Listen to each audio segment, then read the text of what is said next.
Asta nu e vânătoare adevărată.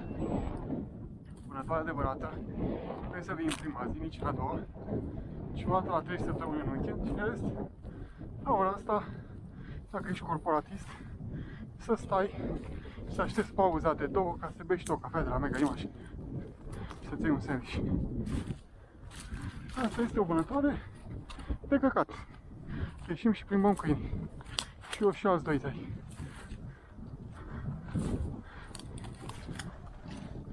Vânătoarea adevărată este să sară din picioare, fără aret, să tragi din porumb. Hai, Geb!